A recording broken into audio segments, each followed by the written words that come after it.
Ardan Wilson Konda. Pelajaran, Ibu akan cek ruangan kelas sudah dibersihkan? Sudah, Bu. Ya, bangku-bangku sudah susun rapi? Sudah, Bu. Oke, dipersilakan duduk dengan rapi. Semua mempersiapkan alat belajar ya.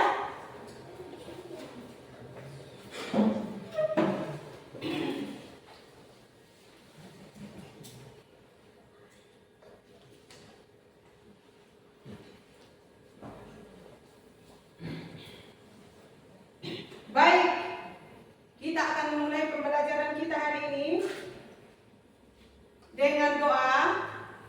Dan sebelum kita masuk di dalam doa, kita akan menyanyi satu lagu dengan judul Doa Seorang Anak. Ya. Dan setelah kita menyanyi, kita akan dipimpin di dalam doa oleh Gabriel.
Tuhan, terima kasih sudah membimbing kami dari rumah sampai di sekolah. Sekarang Tuhan, kami mau belajar, berkati guru dan kami agar kami dapat belajar dengan baik. Tuhan, ini doa kami, amin. Terima kasih, Ibet. Baik, anak-anak sekalian, kita akan masuk di dalam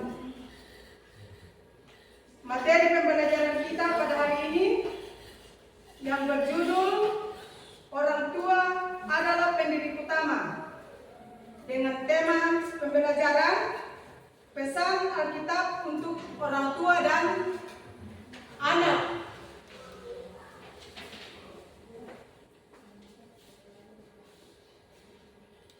Adapun tujuan pembelajaran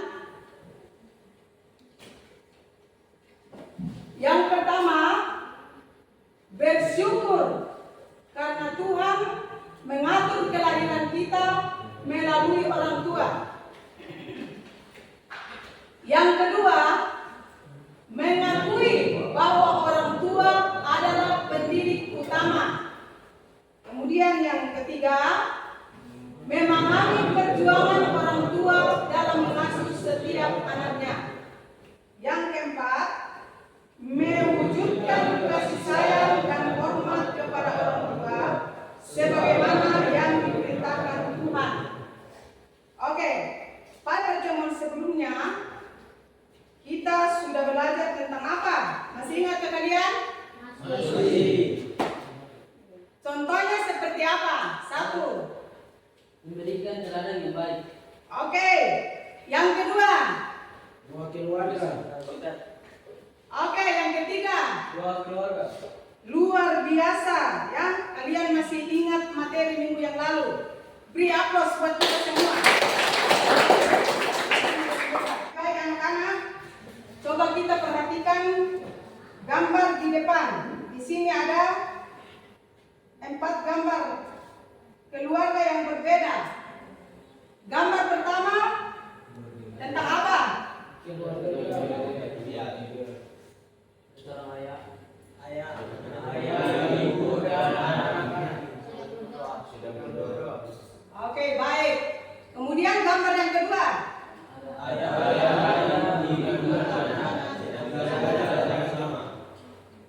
Oke, baik. Yang ketiga.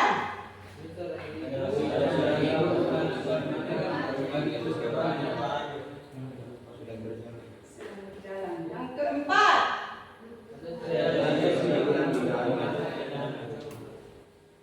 Luar biasa ya. Jadi anak-anak ya sudah melihat gambar ini. Yang pertama tadi tentang gambar keluarga yang ideal, yaitu ayah, ibu, dan anak yang sedang berdoa bersama. Ya, kalian sudah jelaskan itu. Yang kedua, gambar kedua juga adalah keluarga ideal, yaitu ayah, ibu, dan anak yang sedang belajar bersama. Ketiga, ada keluarga single parent dan ibu dan anak tanpa ayah. Ya, kalian sudah jelaskan tadi.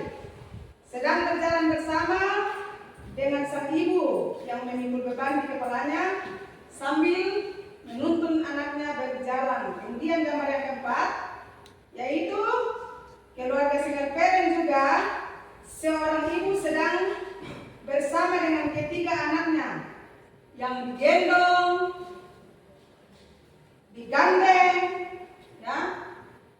Namun ibu masih punya tangan yang sama untuk bekerja, menyetrika, mencuci, menyapu, dan lain-lain sebagainya. Ya, jadi luar biasa keluarga ini, ya.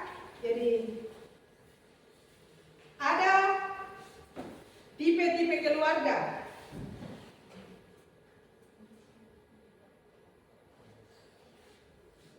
Tipe keluarga dibedakan atas 2 bagian, ya, yaitu keluarga tradisional dan non tradisional.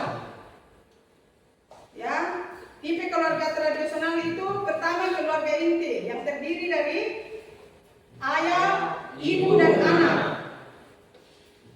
Keluarga kecil dalam satu rumah, ya. Dalam keseharian anggota keluarga inti ini hidup bersama serta saling melindungi.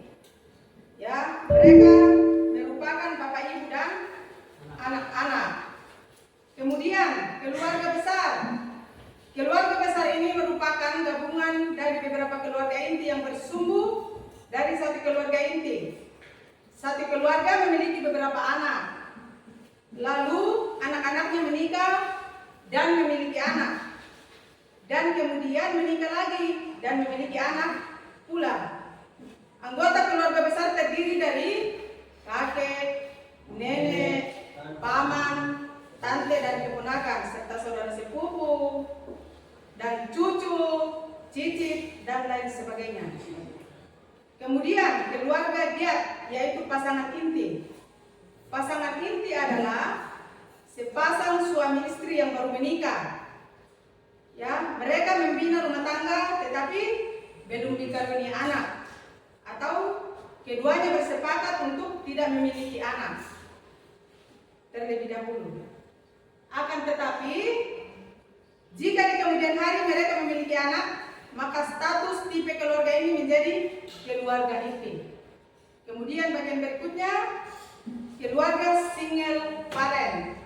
Single parent adalah kondisi seseorang tidak memiliki pasangan lagi, ya.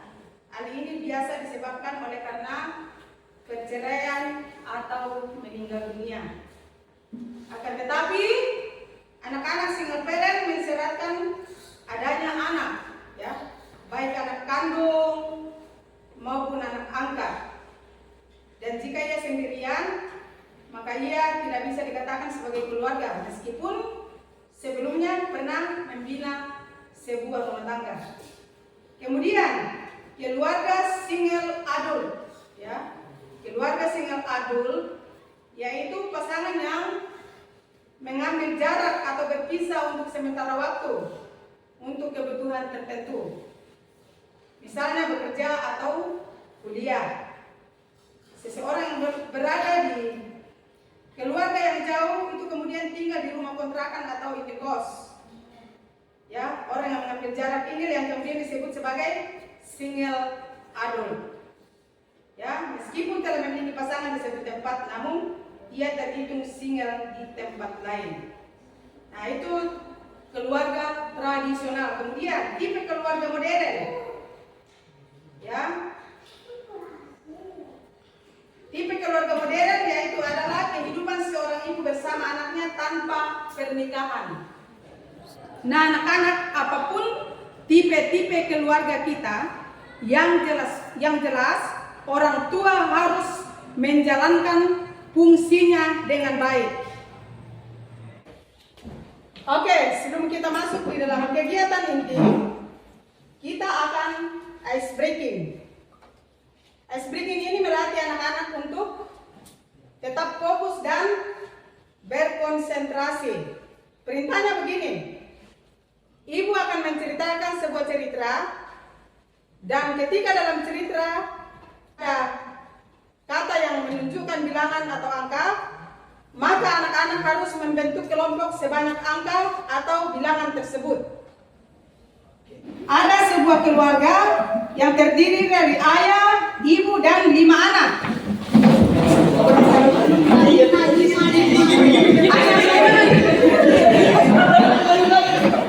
Anak laki-laki berjumlah 3 orang. Dan perempuan berjumlah 2 orang.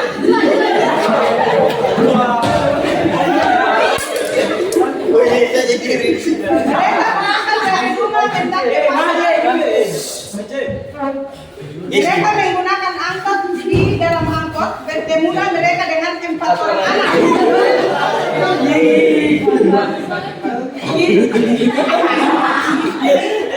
Sehingga mereka semua berjumlah 11 orang.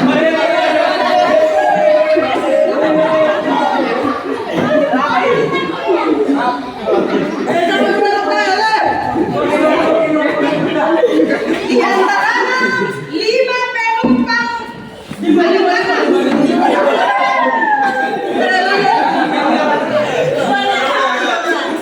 Dan 6 penumpang dewasa.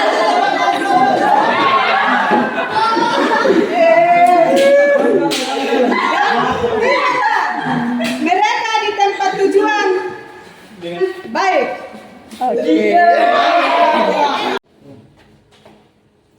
Setiap pelanggaran pasti ada sanksi atau hukuman, ya. Kenapa kalian tidak konsentrasi? Sekarang ibu suruh menghafal doa Bapa Kami secara serempak.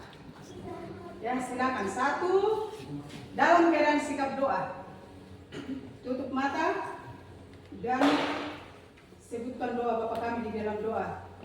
1, 2, 3.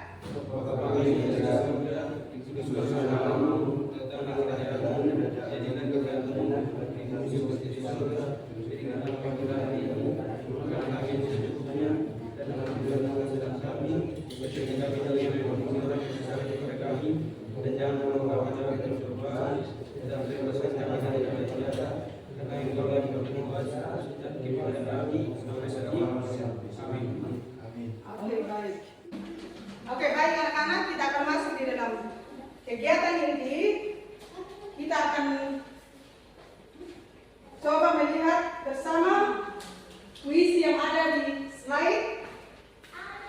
Ibu akan membacanya dan anak-anak sambil mendengarkan menyimak. Dan setelah itu anak-anak akan menjawab pertanyaan. Oke. Ketika aku masih kecil, waktu itu ibuku sedang menyulam sehelai kain. Aku yang sedang bermain di lantai melihat ke atas dan bertanya, apa yang ia lakukan? Ia menerangkan bahwa ia sedang menyulam sesuatu di atas sehelai kain. Tetapi aku memberitahu kepadanya bahwa yang kulihat dari bawah adalah benang ruwet. Ibu dengan tersenyum menandangiku dan berkata dengan lembut, "Anakku, lanjutkanlah permainanmu. Sementara ibu menjelaskan sulam ini. Nanti setelah selesai, kamu akan kupanggil dan kududukan di atas pangkuan ibu. Dan kamu dapat melihat sulaman ini dari atas." Aku heran, mengapa ibu menggunakan benang hitam dan putih begitu semrawut menurut pandanganku. Beberapa saat kemudian, aku mendengar suara ibu memanggil, "Anakku, mari ke sini dan duduklah di pangkuan ibu." Waktu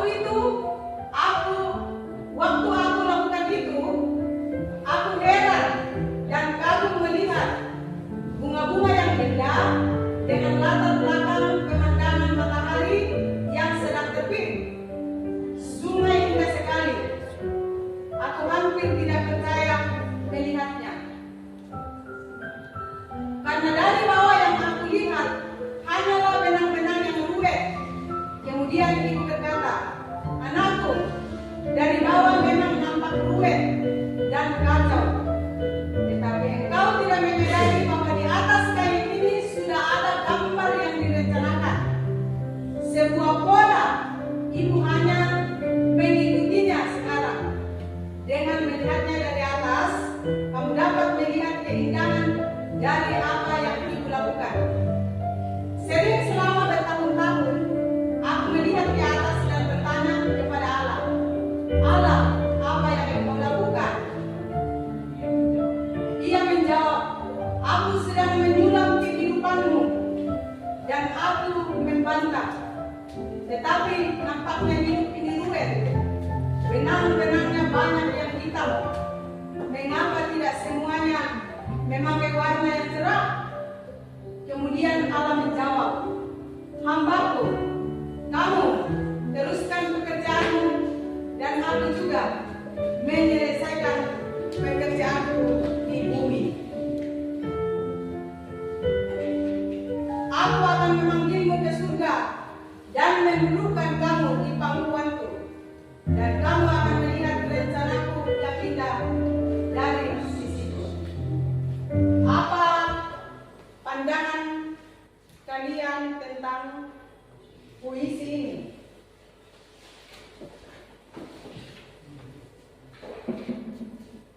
Menurut pandangan saya, sejelek apapun, serumit apapun hidup kita sekarang, suatu saat nanti Tuhan pasti akan menuntun, mengubah, dan membuka jalan bagi masa depan kita. Amin. Luar biasa.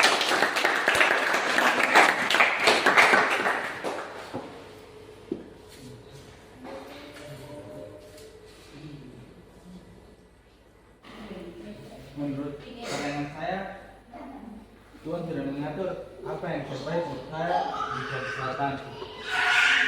Oke, terima kasih. Luar biasa. Baik bagi kita semua. Oke, baik. Apakah kalian semua sudah membawa kitab? Sudah. Coba angkat Alkitabnya ibu lihat. Oke, baik. Kita akan buka bersama-sama di dalam kitab Efesus pasal 6 ayat yang ke-13.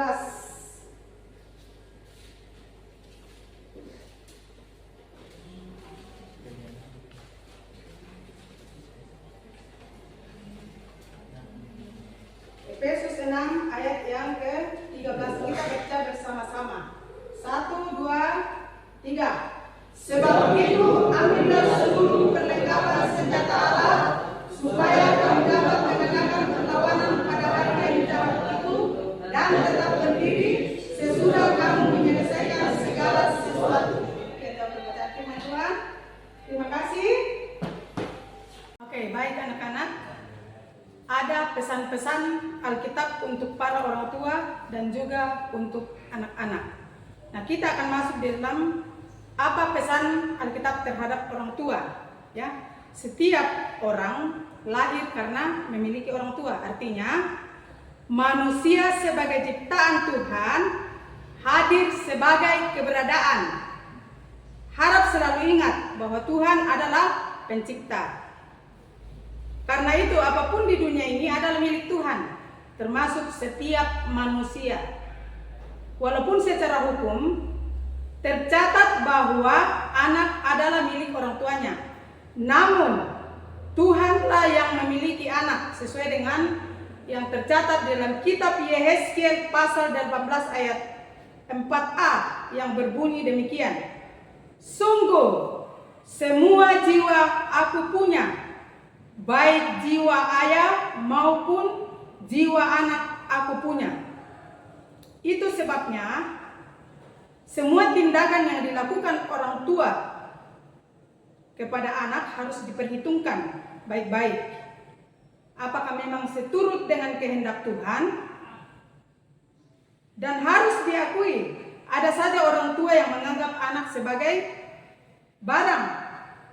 Bila mana menguntungkan disimpan, bila tidak menguntungkan dilepaskan. Ternyata Alkitab berisi banyak pesan kepada orang tua maupun anak. Apabila kemudian orang tua mengalami duka cita karena kelakuan anak, ini pun sudah diingatkan di dalam Alkitab, ya, yang terdapat dalam kitab Amsal pasal 10 ayat yang pertama yang berbunyi demikian. Anak yang bijak mendatangkan sukacita kepada ayahnya, tetapi anak yang bebal adalah kedukaan bagi ibunya. Sebagai pihak yang dititipkan anak, orang tua harus memberikan kesempatan kepada anak untuk bertumbuh sehingga menemukan apa yang Tuhan inginkan untuknya secara pribadi. Bukan sekedar mengikuti keinginan orang tua. Itu sebabnya tanggung jawab mengasuh dan mendidik anak terletak pada orang tua. Tidak boleh diberikan kepada orang lain walaupun itu dianggap cukup terdidik. Misalnya guru di sekolah. Psikolog Kristen yaitu Dobson 2014 yang mengelola Focus in the Family di California, Amerika Serikat, berpesan kepada para orang tua, khususnya ayah, bahwa hubungan orang tua dengan anak haruslah merupakan hubungan yang akrab dan penuh dengan kehangatan. Anak tidak boleh ragu-ragu untuk membahas hal-hal yang membingungkan bagi mereka bersama ayah. Kesempatan orang tua dalam membina kehangatan dengan anak tidaklah lama karena anak-anak memasuki usia remaja, yaitu saat menginjak bangku SMP. Umumnya anak akan menjadi lebih akrab dengan teman-teman sebaya dibandingkan dengan orang tua. Hal terindah yang dapat dilakukan orang tua bagi anak-anaknya adalah menjadi sahabat. Begitulah pesan Carlotte, seorang konselor sekaligus pendiri sekolah Kristen Atalia, Alkitab. Oke, sejalan dengan hal ini, ada 3 tanggung jawab penting yang harus diperhatikan oleh orang tua. Yang pertama, tanggung jawab secara spiritual. Yang kedua, tanggung jawab secara emosional. Yang ketiga, tanggung jawab secara fisik. Tanggung jawab spiritual adalah agar anak selalu berada di jalan benar, sehingga ia menjalani hidup yang baik ketika sudah menjadi dewasa. Setidak-tidaknya ada 2 ayat Alkitab yang dapat dijadikan rujukan untuk hal ini. Terdapat dalam Amsal pasal 22 ayat 6 yang berbunyi demikian. Didiklah orang muda menurut jalan yang patut baginya, maka pada masa tuanya pun ia tidak akan menyimpang daripada jalan itu. Kemudian kitab yang kedua yaitu terdapat dalam Efesus pasal 6 ayat 4. Dan kamu bapak-bapak, janganlah bangkitkan amarah di dalam hati anak-anakmu, tetapi didiklah mereka di dalam nasihat dan ajaran Tuhan. Nah, untuk tanggung jawab yang kedua yaitu emosional. Ayat Alkitab yang mendukung terdapat dalam Kolose pasal 3 ayat 21 yaitu, hai bapak-bapak, janganlah sakiti hati anakmu, supaya jangan tawar hatinya.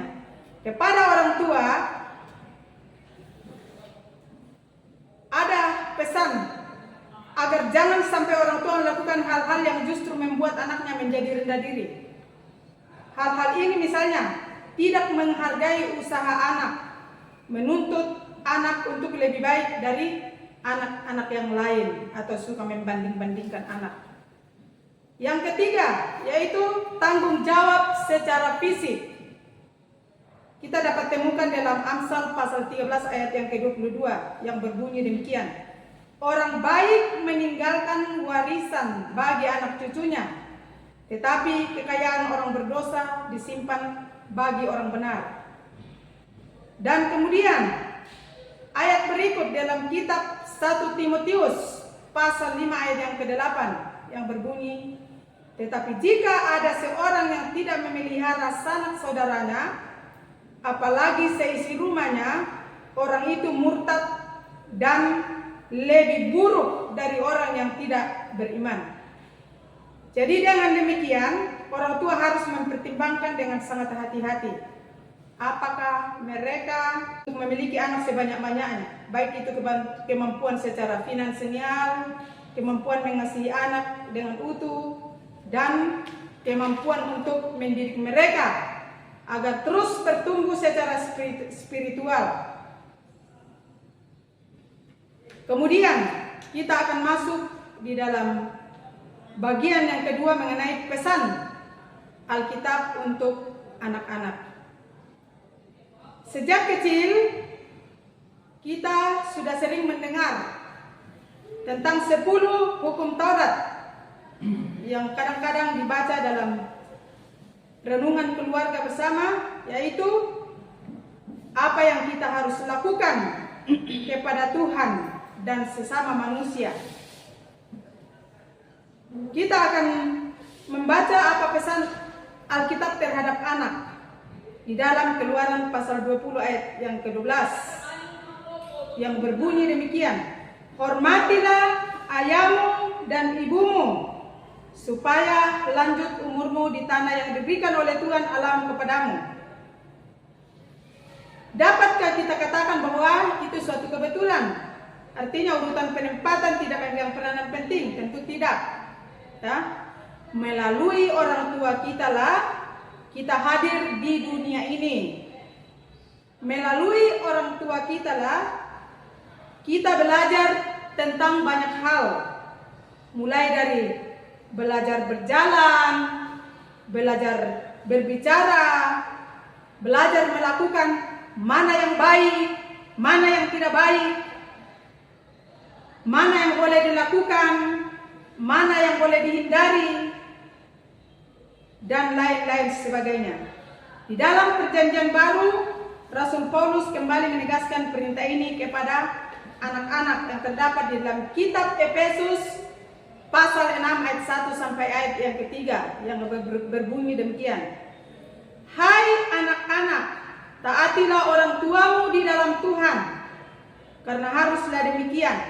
Hormatilah ayahmu dan ibumu, Ini adalah satu perintah yang penting, seperti yang nyata dari janji ini, supaya kamu berbahagia dan panjang umur. Ibu akan membagikan kertas HBS. Anak-anak akan menuliskan salah satu pengalaman yang paling berkesan dan menuliskan sebuah doa untuk orang tua. Ya.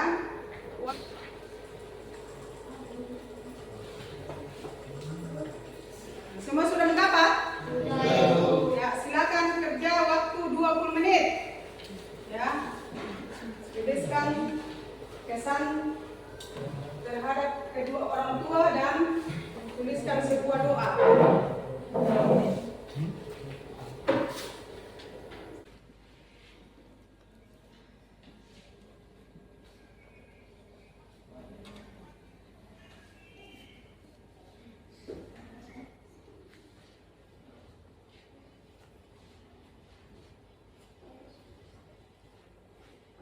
Baik, semuanya sudah selesai? Kita akan kumpul ya. Silakan kumpul. Ronald, maju dan bacakan hasil kerjanya.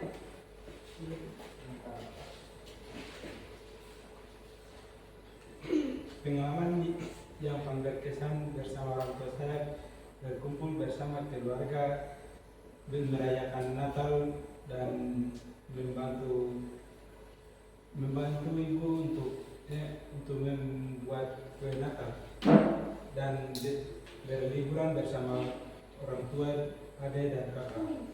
Harapan saya kepada orang tua yaitu mendoakan anaknya agar selalu sehat dan bisa sukses di masa depan. Doa saya kepada orang tua yaitu Tuhan Yesus, aku berdoa untuk saya dan ibu saya, berikan mereka kekuatan dan umur panjang dan lindungi mereka. Tuhan Yesus berkati Bapak, berikan Bapak kekuatan dalam mencari nafkah dan ibu selalu sabar dalam mendidik kami anaknya. Sehat mereka hingga saya bisa membuat mereka bangga dan sukses di masa depan. Inilah doaku dan harapanku, hanya dalam nama Tuhan Yesus aku berdoa dan memohon. Haleluya. Oke, tepuk tangan.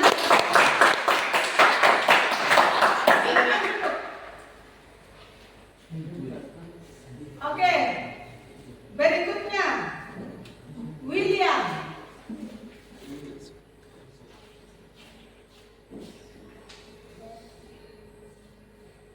Teman-teman, sebelumnya saya minta maaf karena dari kecil saya hidup dengan nenek saya. Pengalaman saya yang paling berkesan dengan nenek, saya bersyukur karena adanya nenek saya yang merawat saya dari kecil sampai besar. Saya senang, sedih, bahagia, duka cita, duka. Saya paling berkesan adalah ketika saya sakit. Nenek saya memeluk saya dan berdoa, karena itu saya menganggap nenek saya seperti ibu bagi saya dan memukul saya ketika saya berbuat salah. Tetapi nenek saya ketika sudah memukul saya, nenek saya akan memberikan kue, karena itu makanan kesukaan saya. Untuk saya itu juga diajarkan untuk tidak mengikuti orang yang tidak saya kenal, dan ketika dia sakit dia tetap membuat sarapan untuk saya ketika ke sekolah. Itulah sebabnya saya bisa menangis ketika dimarahin ibu atau mama saya, karena saya mengingat kasih sayang nenek saya yang di kampung halaman.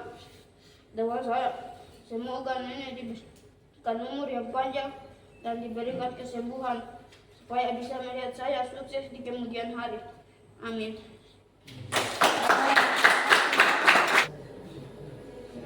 Silakan Yusuf, maju. Teman-teman, saya memberikan pengalaman saya ketika saya berumur 9 tahun.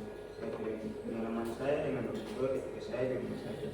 Ketika saya berumur 9 tahun, saya mengalami kecelakaan di depan Hotel Emerald. Ketika saya mengalami kecelakaan itu, saya dibawa lari ke rumah bersama teman-teman saya. dan saya tiba di rumah, saya tidak mengatakan kepada ibu saya, tetapi ibu saya melihat kepala saya berdarah. Di saat itu ibu saya panik dan memanggil kakak saya. Ibuku menggendong saya karena saya melihat ibu saya panik, dan di situ saya pusing dan dibawa lari ke rumah sakit. Lalu diperiksa dan USG, ternyata limpa saya pecah dan saya merasa sedih, tetapi ibu saya memegang tangan saya. Lalu ibu saya berbisik kepada saya, lalu bilang, "Adek, jangan merasa sedih," tetapi itu mungkin teguran kepada saya oleh Tuhan karena selalu melawan orang tua. Tapi selama 4 bulan di rumah sakit, orang tua saya tidak pernah selalu memarah saya, tapi selalu menghibur saya karena itu mungkin suatu saat mungkin saya bercerita. Doa saya kepada orang tua saya, ya Bapak dengarkan doaku, Tuhan berikan orang tua saya melihat saya bekerja bisa mengabulkan impian orang tua saya, dan Tuhan memberikan umur panjang buat orang tua saya. Terima kasih ya Bapak, haleluya, amin. Oke, kita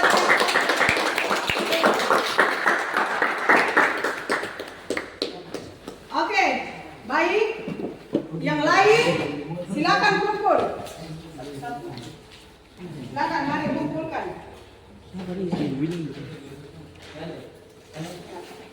Silakan maju satu-satu kumpulkan. Oke. Ibe. George.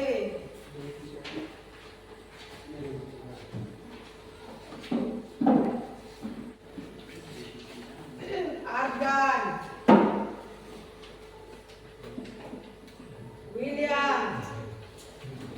Semua harus kumpul ya. Oke. Deus, Lorenzo, Joshua,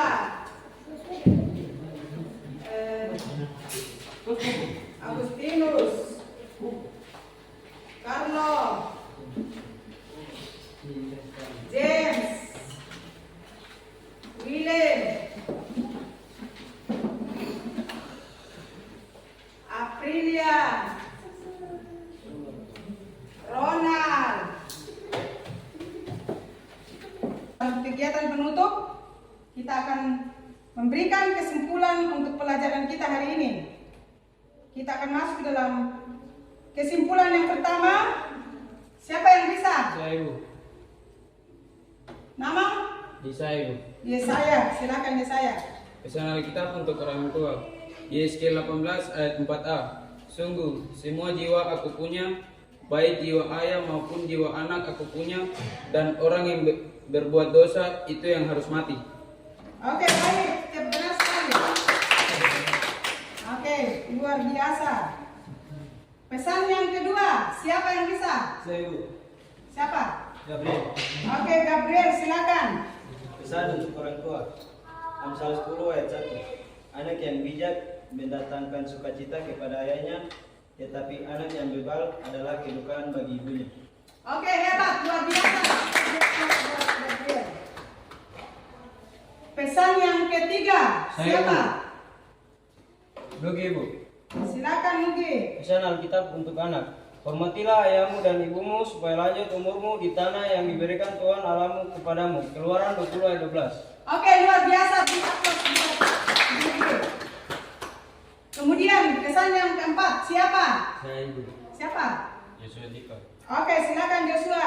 Pesan Alkitab untuk anak. Hai anak-anak, taatilah orang tuamu di dalam Tuhan, karena haruslah demikian. Hormatilah ayahmu dan ibumu. Inilah adalah suatu perintah yang penting seperti yang dinyata dari janji ini, supaya kamu berbahagia dan panjang umurmu di bumi.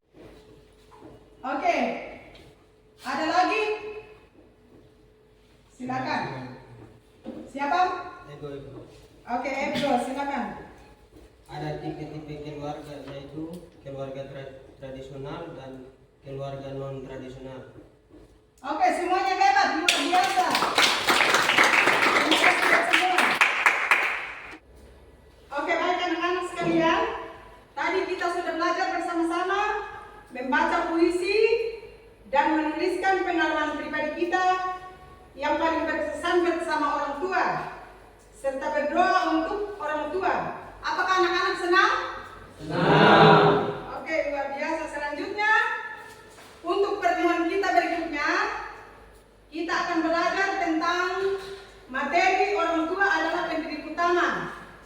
dengan tema keteladanan orang tua bagi anak. Demikian pembelajaran kita hari ini, dan kita akan mengakhiri pelajaran kita. Sebelum kita kembali ke rumah, kita akan berdoa terlebih dahulu dan akan dipimpin oleh siapa yang bersiap untuk pimpin kita dalam doa? Oke, silakan.